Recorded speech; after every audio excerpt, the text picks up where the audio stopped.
ادامه صف آرایی و جنگ طالبان با فرمانده هزارت تبارشان روز سوم جنگ بلخاب نیز بدون نتیجه پایان یافت. جنگ در شمال و ترس تکرار تاریخ، شورای جهانی هزاره میگوید که نگران نسل کشی در بلخاب است. افزایش جنگجو در سرپل، کاهش جنگجو از پنجشیر. طالبان جنگجویانشان را از پنجشیر به بلخاب بردند. همسایه‌های نگران در مورد افغانستان زیر حاکمیت طالبان. ایران و تاجیکستان به مبارزه در برابر تروریسم جهانی در افغانستان تاکید کردند. و از سفر در مسیر مرگ تا جایزه زندگی، افغانستانی الاصل بریتانیایی شهروند فعال سال شد.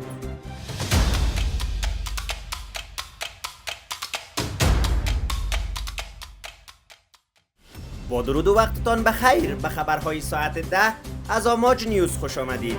منابع محلی در سرپل با آماج میگویند که طالبان صبح امروز حمله ها بر موازی نیروهای مولوی مهدی در ولسوالی بلخاب این ولایت را پس از وقفه چند ساعته از سر گرفتند.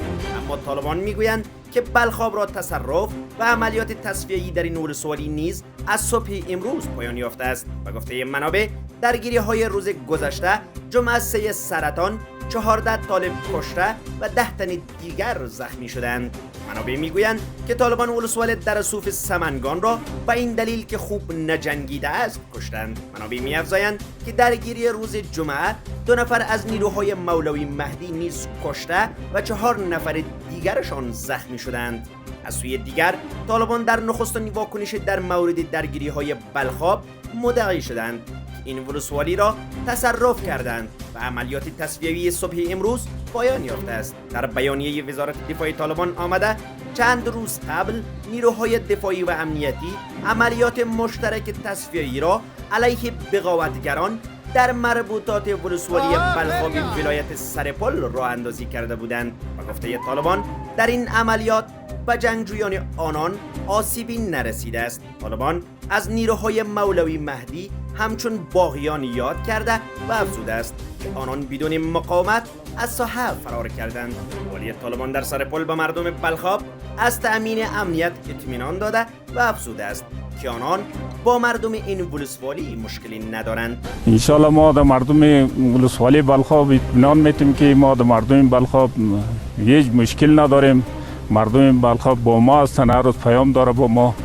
انشالله ما قطعی مردم هیچ مشکل نداریم. ما آمادگی خود داریم که با مردم بلخاب رویه نیک داشته باشیم.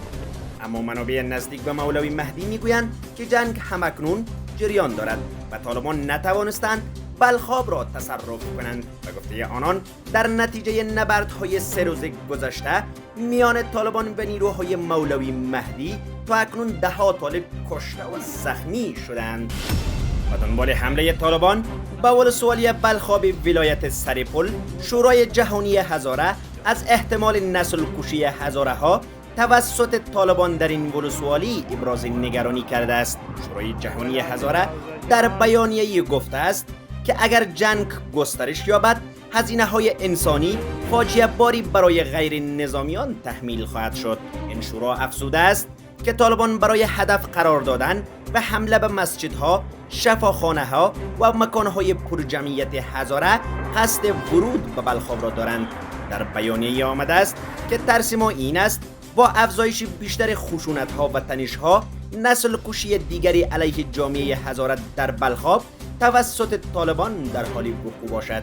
شورای جهانی هزاره خواستار توقف فوری خشونت ها در برابر همه غیر نظامیان با ویژه هزاره ها از سوی طالبان شده است. این شورا گفته است در چنین زمان اضطراری برای جامعه جهانی مهم است که توجه خود را بر رویدادهایی که در حال حاضر در بلخاب در حال رخ دادن است و عواقب جنگ و خشونت ناشی از حمله های طالبان بر غیر نظامیان معطوف کنند، آنچه میتواند منجر به جنایت گسترده و نقض حقوق بشر شود. این نگرانی در حالی مطرح می شود که جنگ در بلخاب وارد 3مین روز شد.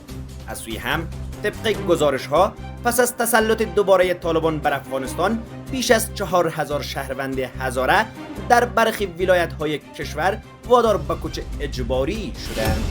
منابع محلی در پنجشیر میگویند که طالبان در حال بیرون کردن نیروهایشان از پنجشیر هستند. به گفته منابع طالبان از روز جمعه 3 سرطان به این سو بیشتر نیروهایشان را به صورت سیستماتیک از بخش‌هایی از پنجشیر تخلیه می‌کنند. هرچند تا اکنون انگیزه دقیق بیرون رفتن نیروهای طالبان از پنجشیر معلوم نیست، اما منابع میگویند که احتمال می‌رود این نیروها به هدف مقابله با افراد مولوی مهدی به ولسوالی بلخاب سرپل اعزام شوند.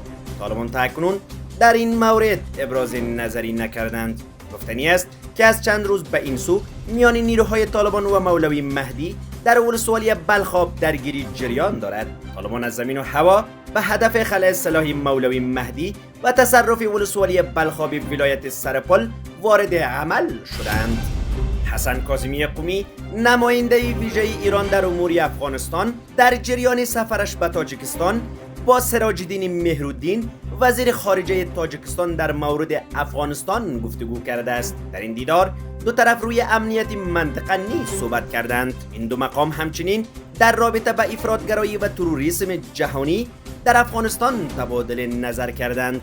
به نقل از فارس، حسن کاظمی قمی تاکید کرده است که مشکل‌های منطقه بدون حضور آمریکا و ابزارهای تروریستی قابل حل است. از سوی هم نماینده ویژه ایران در امور افغانستان در توییتی نگاشته است: حضور و طرح‌های آمریکا در خاورمیانه و جنوب آسیا پیامد جزو ایرانی و آوارگی برای مردمان این مناطق نداشته است. به نظر می رسد که آمریکا هنوز از افغانستان درس نگرفته است. او افزوده است که وعده های آمریکا و برخی کشورهای منطقه با هدف تسهیل بازگشت به این منطقه است. این در حالی است که ایران همواره اعلام کرده است که مشکل‌های منطقه باید توسط کشورهای عضو آن حل شده و دخالت بیگانگان تنها مسائل را پیچیده می‌کند. عبدالهادی شریفی، مسئول پروژه های نهاد کمک رسانی پنجشیر و مدافع حقوق مهاجران، از سوی شورای محلی منطقه ساوت وارک لندن به دلیل ایفای نقش فعالش جهت حمایت از مهاجران افغان که سال گذشته به بریتانیا آمده و بیش از 250 تنشان در منطقه ساوت وارک مقیم شدند، جایزه شهروند فعال سال 2022 را به دست آورد. این شورا در محفلی که به همین مناسبت دایر شده بود، در بخش‌های مختلف به افراد فعال جوایزی را اهدا کرد و به برخی از رضاکاران این محله قهرمانان داوطلب لقب داد. در مراسم اهدای این جایزه، مسئولان شورای محل با ذکر کارکردهای عبدالهادی شریفی گفتند که عملکرد او برای حمایت از مهاجران افغانستان به ویژه در بخش ادغام در جامعه بریتانیا فوق‌العاده بوده است و بدون مشارکت داوطلبانه وی چنین کاری ممکن نبود. عبدالهادی شریفی متولد پنجشیر است و در سال 2002 به بریتانیا آمده و پس از آموزش لسان انگلیسی و اتمام مکتب در رشته هوافضا درس خوانده و در نهادهای دفاعی و هوافضا به حیث انجینیری کیفیت کار کرده است.